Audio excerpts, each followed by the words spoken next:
प्यारे छात्रों, 20 अक्टूबर का आपका पेपर है। पहली वीडियो में मैंने आपको बताए थे महत्वपूर्ण पाठ, और इस वीडियो में आपको बता रहा हूं महत्वपूर्ण कविताएं। तो चलते हैं कविता की तरफ। पहली कविता है उनको प्रणाम। उनको प्रणाम कविता में हमारा कवि किसने लिखी है? नागार्जुन ने। तो हमारा कवि ऐसे लोगों को प्रणाम करता है जो अपने जीवन में बहुत संघर्ष करते हैं, बहुत मेहनत करते हैं, लेकिन उनको सफलता नहीं मिलती। उनको प्रणाम कविता में नागार्जुन ऐसे लोगों को प्रणाम करता है जो छोटी सी नाव लेकर समुद्र को पार करने जाते हैं, लेकिन किसी कारणवश वह समुद्र को पार नहीं कर पाते। उनको प्रणाम कविता में नागार्जुन ऐसे लोगों को प्रणाम करता है जो युद्ध के मैदान में जाते हैं, लेकिन उनके तरकस में से तीर खत्म हो जाते हैं और उनकी मृत्यु हो जाती है। उनको प्रणाम कविता में कवि ऐसे लोगों को प्रणाम करता है जो हिमालय पर्वत पर चढ़ने जाते हैं, लेकिन शिखर के पास पहुंचकर, एवरेस्ट की ऊंचाइयों पर पहुंचकर, हिमालय की ऊंचाइयों पर पहुंचकर उनकी मृत्यु हो जाती है। उनको प्रणाम कविता में ऐसे लोगों को प्रणाम करता है जो बहुत मेहनती थे, साहसी थे, लेकिन उनकी किस्मत उनका साथ नहीं देती। अब चलते हैं दूसरी कविता की तरफ। अब चलते हैं आजादी कविता की तरफ। आजादी कविता में बताया गया है कि कर्म है आजादी। यहाँ पर एक उस्ताद हैं जो दर्जी हैं और उनका एक शागिर्द है जो उनकी दुकान पर काम करता है। तो एक दिन शागिर्द उस्ताद से पूछता है, हे उस्ताद, आप ये बताओ आजादी किस चिड़िया का नाम है? तो उस्ताद अपने शागिर्द को बताते हैं, भूखे को भोजन, प्यासे को पानी, थके हारे को बिस्तर, यही है आजादी और कर्म है आजादी। जो लोग ज्ञान प्राप्त करना चाहते हैं, अगर वो ज्ञान प्राप्त करते हैं तो यही है आजादी। आजादी का संबंध कर्म से है और तुम मेरे शागिर्द हो, मैं दर्जी हूं।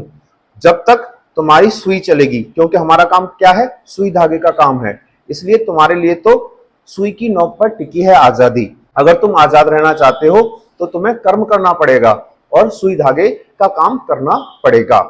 तो यह थी आजादी कविता। अब चलते हैं इसे जगाओ कविता की तरफ। इसे जगाओ कविता में एक निकम्मा, आलसी, कामचोर लोग पेड़ के नीचे सो रहा है।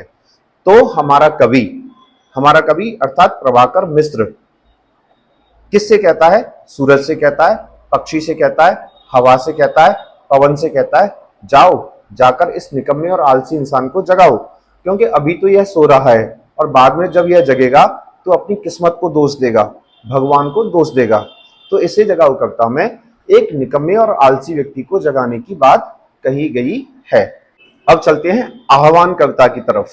आह्वान कविता में कवि ऐसे लोगों का आह्वान करता है जो अपने भाग्य के भरोसे बैठे रहते हैं और उदाहरण देता है कि कोई मनुष्य अगर अपने भाग्य के भरोसे बैठता है तो उसको कभी भी सफलता नहीं मिल सकती। और कहता है, अगर हम भाग्य के भरोसे बैठे रहेंगे तो सामने थाली में जो खाना रखा रहता है वो भी हमारे मुंह में नहीं जाएगा। खाना अर्थात भोजन भी मुंह में तभी जाता है जब हम उसको अपने हाथों से तोड़ तोड़ कर खाते हैं। तो आह्वान कविता में यह बताने की कोशिश की गई है कि भैया कर्म और भाग्य यह बहुत आवश्यक होते हैं और भाग्यवादी लोगों को कभी सफलता नहीं मिलती। अब चलते हैं बूढ़ी पृथ्वी का दुख। देखिए, बूढ़ी पृथ्वी का दुख क्या है? बूढ़ी पृथ्वी का दुख यह है कि पृथ्वी, जिसको हम धरती अपनी माता कहते हैं, वह बहुत दुखी है। क्यों दुखी है? वह हमारे कारण दुखी है। हम कहते तो उसको माता है, प्रणाम करते हैं धरती माता, लेकिन हम धरती को गंदा कर रहे हैं, पेड़ों को काट रहे हैं, पहाड़ों को काट रहे हैं, जगह जगह प्रदूषण कर रहे हैं, तालाबों को गंदा कर रहे हैं। जैसे जैसे धरती की उम्र बढ़ रही है, हम धरती को परेशान कर रहे हैं, प्रदूषित कर रहे हैं, जिसकी वजह से धरती बूढ़ी होने के साथ साथ दुखी भी है। पेपर में इस कविता से प्रश्न अधिकतर पूछा जाता है, बूढ़ी पृथ्वी का क्या दुख है, अथवा बूढ़ी पृथ्वी का मानवीकरण कैसे किया गया है।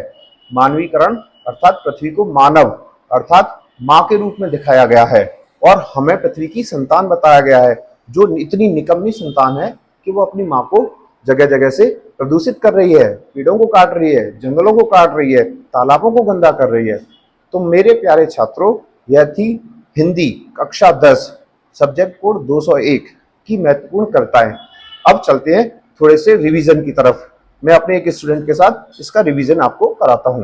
और जैसा कि आपने देखा, अभी मैंने आपको 5 कविताएं पढ़ाई हैं। अब इस कविताओं के कुछ महत्वपूर्ण प्रश्न। उनको प्रणाम कविता किसने लिखी है?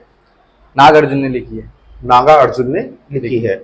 उनको प्रणाम कविता में कवि किसको प्रणाम करता है? सर, उनको प्रणाम कविता में कवि ऐसे लोगों को प्रणाम करता है जो अपनी लाइफ में बहुत मेहनत करते हैं। जैसे कि युद्ध करते हैं, तीर मारते हैं तो उनके तीर खत्म हो जाते हैं, और कुछ लोग छोटी नाव लेकर जाते हैं लेकिन उनकी नाव डूब जाती है। चलिए, बहुत अच्छा बताया आपने। आजादी कविता में उस्ताद है अर्थात मैं, शागिर्द है अर्थात आप, ठीक है। उस्ताद एक दर्जी है और शागिर्द उसकी दुकान पे काम करता है। तो उस्ताद ने शागिर्द को आजादी का क्या अर्थ बताया? उस्ताद शागिर्द को आज़ादी का अर्थ बताते हैं कि अगर भूखे को खाना, प्यासे को पानी और थकियारे को बिस्तर मिल जाए तो यही आज़ादी का अर्थ है, क्योंकि इसके बिना लोग आज़ाद नहीं है। अच्छा, ये भी तो कहते हैं कर्म है आजादी। कर्म है आज़ादी। कर्म करेंगे तो आजाद रहेंगे। इसे जगाओ कविता में कौन व्यक्ति सो रहा है? इसी जगह कविता में एक व्यक्ति पेड़ के नीचे सो रहा है। आलसी है, आलसी है, निकम्मा है, कामचोर भी है। इसे जगाओ कविता में जगाने के लिए, उस व्यक्ति को, सोए हुए व्यक्ति को जगाने के लिए किससे कहा गया है? सूरज से कहा गया है कि जाकर इसके चेहरे पर तेज प्रकाश डालो। प्रकाश करो। हवा से कहा गया। हवा से कहा गया है। बहुत बढ़िया, बहुत बढ़िया। आह्वान कविता में कवि किन लोगों का आह्वान करता है? आह्वान कविता में कवि ऐसे लोगों का आह्वान करता है जो भाग्य के भरोसे बैठे रहते हैं और जो बहुत आलसी होते हैं। तो ये भी तो कहता है थाली में रखा हुआ भोजन। वो बोलता है कि थाली में रखा हुआ भोजन भी खुद से मुंह में नहीं जाएगा, उसके लिए भी मेहनत करनी पड़ेगी। बहुत बढ़िया, बहुत बढ़िया। आप ये बताइए, बूढ़ी पृथ्वी का क्या दुख है? तो बूढ़ी पृथ्वी का ये दुख है कि बूढ़ी पृथ्वी हमारी माता है और वो बूढ़ी हो रही है, तो उसका दुख है कि हम पेड़ों को काट रहे हैं और पहाड़ों को तोड़ रहे हैं और नदियों में गंद फैला रहे हैं।